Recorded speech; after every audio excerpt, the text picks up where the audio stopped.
Hello again, and it's time for another project. Today we're going to make some coasters out of this recycled pine. Basically a piece that's been left over from a previous project. This would have started life as a table or wardrobe or some description. It's a little bit thick, to be honest, quite a chunky piece. Get the side there. But we'll see what it looks like once we start sanding it down and shaping it. Now the idea, we're going to make 6 today. And once we've routed out the centre area for our coaster, which are literally 4 inches across, we're going to pop in these little labels. We have actually cut off the cans themselves. So nice Stella cans there. And we'll pop that inside there. If alcoholic drink's not your thing, you can also use non-alcoholic like so. And we'll pop them in there. A couple of Strongbows. Boddington. That's my favourite, John Smith's. And there's another Strongbows who I'm doing for a friend of mine. So they will be our little coasters once they're finished. Now for me personally, you could make a template. I actually use the lid off a Pringles lid, the Pringles crisp or whatever they are. And that's just a nice size for your centre. And I've also popped a few glasses on there and cans and stuff. And it's a nice size, wine glasses or whatever you want to fit on. So I use that as my main circle, and then basically just give myself a nice frame round here without making them too big. For me personally, you can use compasses. You could make yourself a little template out of cardboard and just draw around it.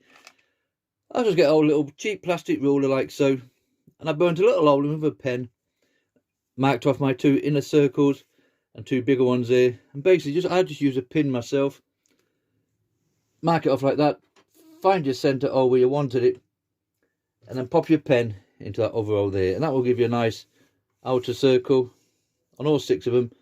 And I simply moved it across so I knew where my next markers were, there and there, and basically did the same with that. So we pop that in there, it says, hopefully, and then we just draw around into our other hole, and that will give us the second outer circle. That way, if you want to make some of these in the future, we've got our little ruler. We've got all our little markers on. They're all from previous projects. But I say a compass or cardboard template would do just as easy. Now, like I say, for the actual inners, just cans, aluminium, aluminum for you American guys out there. And they cut really easy. And it's just a simple case of popping your scissors in, and you can cut it like that, no problem. Now, be careful of these sharp edges. Definitely get your gloves on. And you would cut the bottom section just the same. Put a nice slit down the sides. Flatten it out. And then literally all I did was put on my Pringles lid and drew around it with a marker and cut it out. So that's simple enough to do. So we're using a nice bit of recycling as well at the same time.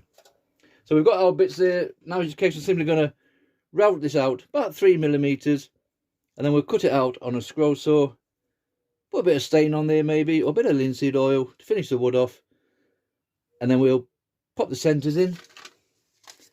And then we'll just cover those over with resin.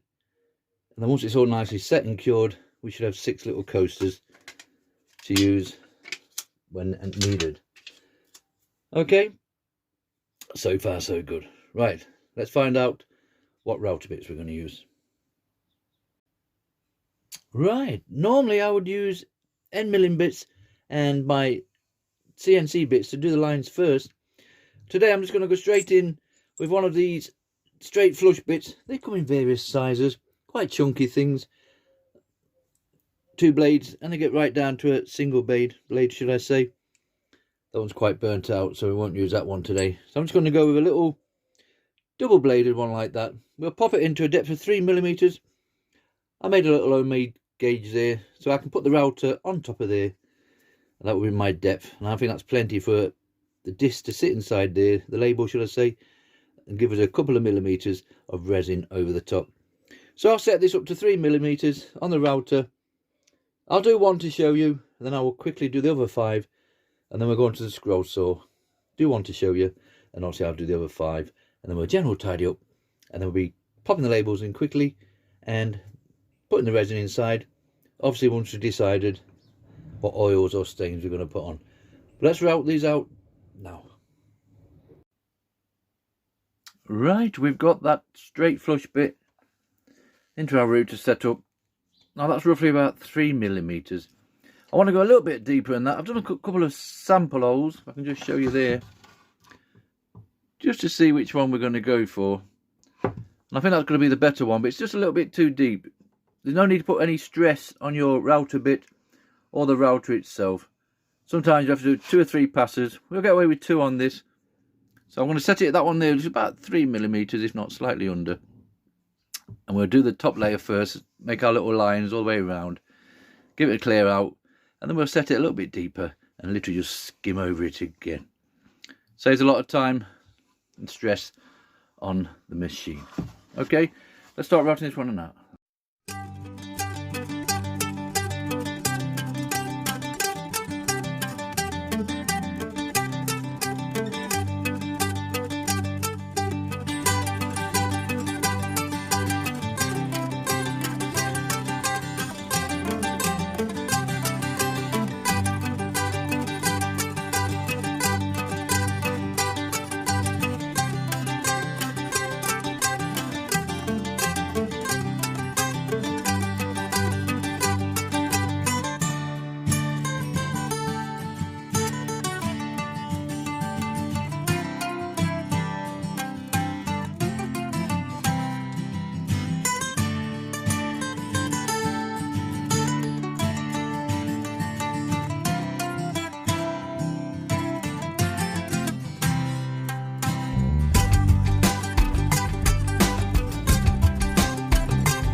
Right, we've made it all the way round in one go.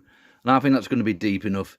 There's no reason to go too deep, because he's just going to use more resin to fill it out. And if I just get one of my little engraving bits, which is 3mm, I will just say that's just slightly. So I want to go for 4mm deep on that. And that's plenty enough to pop our little label in, like so. And we will stick that down with a bit of super glue to hold that in place. And then we're just going to pour nice clear resin over the top of that. But that's a bit further down the line. So I've got one done. You will notice with this pine and with those bits I'm using, you get a lot of this. Now I'm lucky with my little router. I've had some people come in and asking me, obviously I don't have the proper dust extraction. I would love a nice little fan thing that comes in, and hoover thing, and sucks it all up and sends it through a machine and it comes out as wood at the other end. Unfortunately, my little shed, I just don't have it. So I've actually got a mini compressor attached to my router. You might just see that little tube there with a black pipe running up, and that runs the full length with the electricity cable. Now that attached to a mini compressor, a little craft on under the table, and I have a foot pedal which I basically just press like so, and you can just see that blows dust out of there nicely. And if you watch this section here, so I just press that down as I'm routing out, and I just find it blows it away. It's not ideal. Like I've just said, it would be nice to have a proper tube on here that takes it all away for you, but you make do with what you got. So the little mini compressor, little airline, tap, tap, tap like so. And you can see that just clears everything up. So just another little idea there if you haven't got all the proper extractors. Right, I've done one. I'll do the other 5, and then when we come back, we'll be ready to start cutting these out.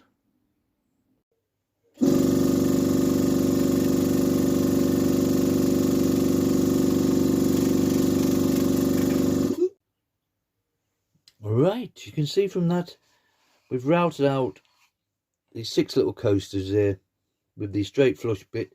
I will put links in for the little bits in the description of the video. And I will go around eventually with a Dremel. Just grab my little Dremel off here with a little sanding drum, and that will just give a little bit of tidy up. We don't have to focus too much on the back. Remember, we're going to cover that up with the label, so I wouldn't be worried about that. And to be honest, they aren't far off, but you might find you haven't quite got up to the line there, so we can just sort it out and straighten it up with the sanding drum, or just a simple bit of sandpaper would do fine.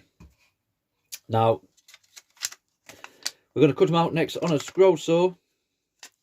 But that will be the general idea. Once it's done, they will slot in there like so.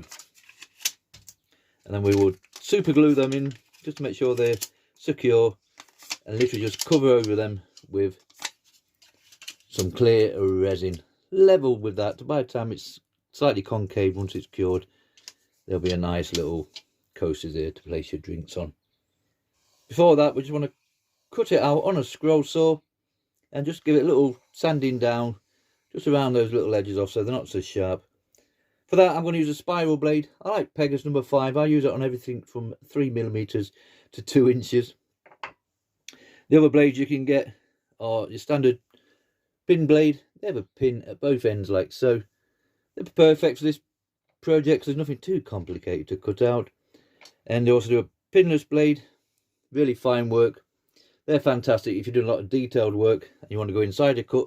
If you want to cut inside that circle there, if you were going to cut it out, you can get in that with your pilot hole, pop that in. Whereas a pin blade, it wouldn't fit because those pins are in the way.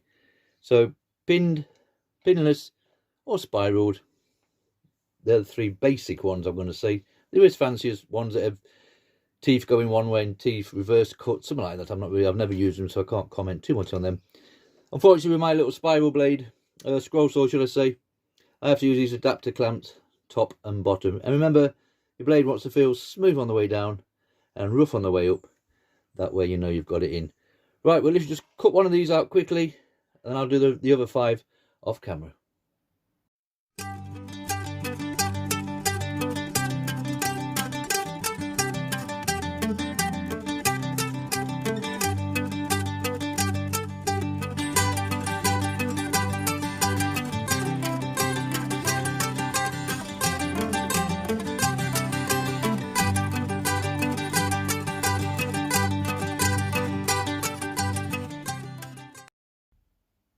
Right, there's our first one, nicely cut out. You can see from that.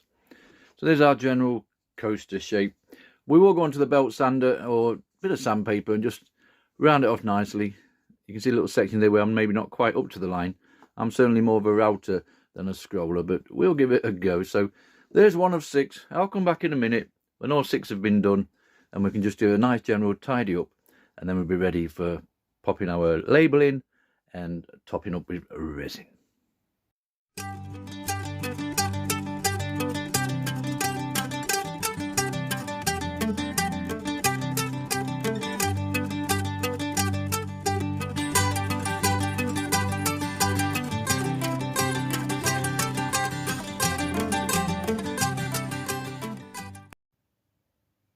Right, that's enough sanding down and general tidying up for me. We've took those edges off, top and the bottom, and they're near enough for what we need today. Now I'm going to start off with a light teak stain on these, just to darken them down a little bit, and see what that looks like. We might go on to a dark teak, or we might finish 2 in linseed oil. But we pop on the light teak first, and it is just a simple case of getting those sides done like so. You see how it soaks in nicely. It's just enough to go over the tops and just get those little side walls done. We don't need to cover the full base, remember. Our little label is going to do that for us. So that's plenty for the top there. And then we'll just finish off the sides as so. You get the general idea from that. Might have to go over it twice. The only thing you will find with putting stains on, if you see there, those marks, that's obviously where I'm not sanding it down nice and smooth. And I don't mind that. I think that just adds to the character of the coaster itself. So if you want a nice smooth finish, you really want to work on something like that, you spend more time. I'm not bothered. I think that just adds to the coaster itself. And not forgetting to do the back at the same time. And that's it. We'll leave this to dry. Put a little wipe over with a bit of rag or tissue, and I'll continue with the other 5. Then when we come back, we'll pop inside and find some resin and basically start filling these ones in. Right, it's been the next day. They're all nicely dry. Those sides have certainly gone a lot better, but like you can see from there, more or less They're not standard perfect, and I personally don't mind that at all. I'm quite happy with those little bits of marks on there, but very minimal. So next stage for me now is literally just to give a quick spray with a cheap varnish. Just give it a little bit of a shine, and because I will be getting wiped over every so often, it might just protect them a little bit. But personally myself, you can actually just leave them like that. For the purpose they're going to be used for, it doesn't really matter. So just any spray we can find. This is just quick spray over, and then I'll stack them up, and then we can spray all the sides and underneath. But this will just hopefully just darken it down a bit, like so. Don't need a lot. And I'll let this dry, and I'll come back and do another coat or two, just to say we've had a play and given it a go. And we can see it just gets enough little glaze on, like so. I'll stack it. We'll do the sides exactly the same, and then we're definitely on for the resin side of things.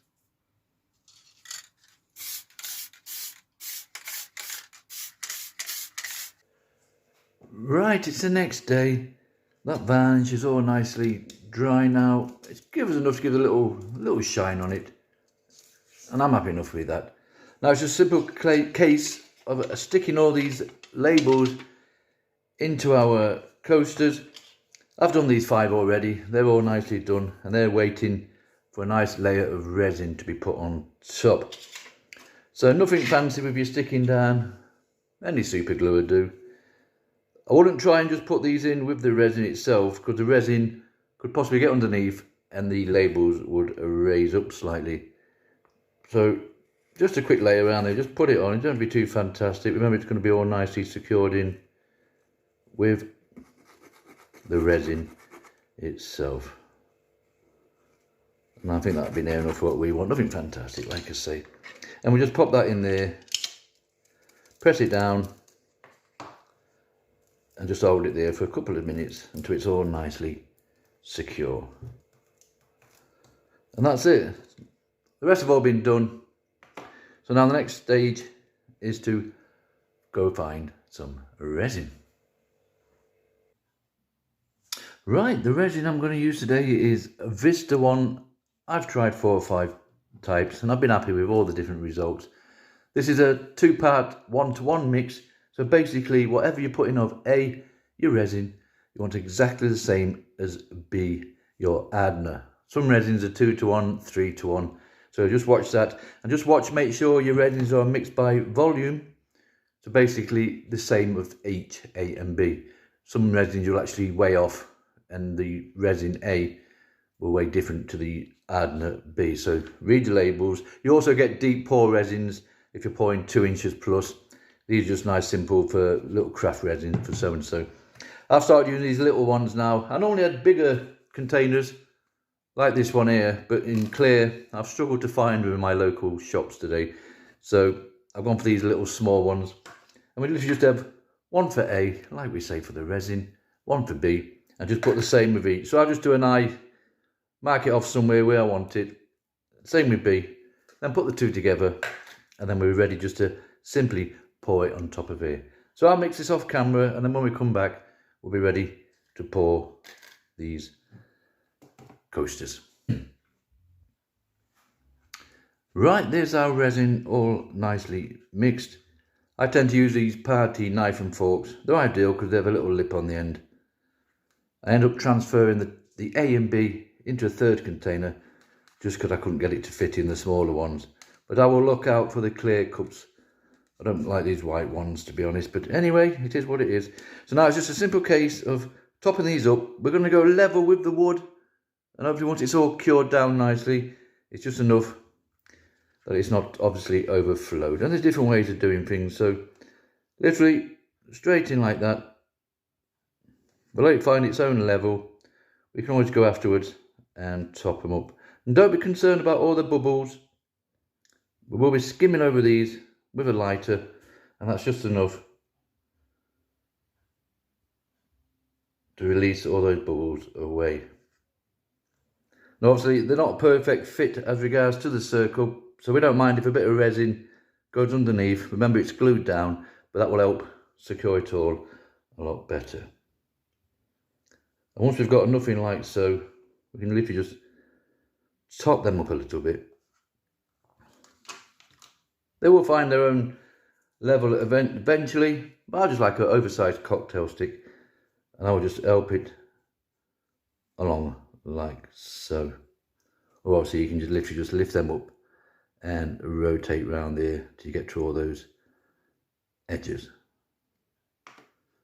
And so I'll continue and literally just top all these up to the level that we need. Right, that literally is right down to the last scraping, so we've done well today with no wastage. They're all more or less level with the wood. It's hard to show you without tipping anything out, but take my word for it. So they're all nice and level. Don't worry about any bubbles. We are going to skim over these now, and all them bubbles will nicely disappear. Nice little lighter like that, which I normally use, and just go over.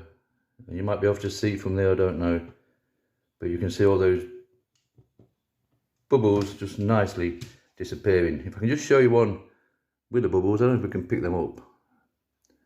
Maybe not, we're asking too much. You might just see the bubbles in there. And also here's one that we've just literally just cleared out. And I will skim over this again in another 5 minutes, because you like that one there, you can just see that nice bubble there popping through. And as we go along, as it starts curing, there would be the odd one or two going over. There's also bigger lighters like so. You can really, you see that one there, look how clear they've gone straight away.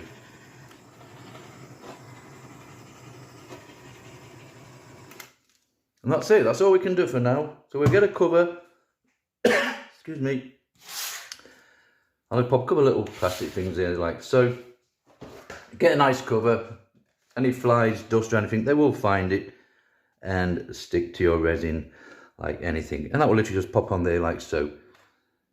And we'll come back in 24 hours and hopefully these will all nicely be finished. See you in 24 hours. Right, it's roughly 24 hours later. Personally myself, I would leave these for another couple of days. In certain groups, they reckon it takes 30 days to fully cure. I'm not a big believer in that one. And smaller pieces, remember it's going to be a couple of millimeters thick, as it takes longer to cure than a big 2-inch thick. But you can see from that, hopefully, just about, there we go. We've got lovely shine on there. There is no bubbles whatsoever. And it's nice and solid. Quite pleased with that one. They've come out really nice. That's just enough resin on there to cover up the label that we've popped inside, which remember came off original cans themselves. So that's it. They've all come out really nice. Remember, I've just put the labels in because they are coasters. You could put photographs in there or printed images. You could even just print off the image and then cut it out and then seal it before you put the resin over the top. Basically, put in whatever you like, really. I've done these with bottle caps in. I've done them with coins in as well. But today, we've cut out the labels from the original cans. And that's all nice. They're all nicely done. So that's it. This little project is finished. And plenty of colour on that one. Really happy with those. No problem whatsoever. And remember, we might put little rubber stoppers on the back or some corking stoppers to stop it moving about. But for me, this little project is finished. And that's it. So it's coasters routed out on recycled pine. They're 4 inches across, literally half an inch thick. And we routed out the section with a straight end bit, lowered it by 4 millimeters, popped in our little labels that we cut out of the can, and simply poured a resin over the top. And remember, we put on a light teak stain on all of them before we did it. And that's it. This little project is finished. Thank you very much for watching.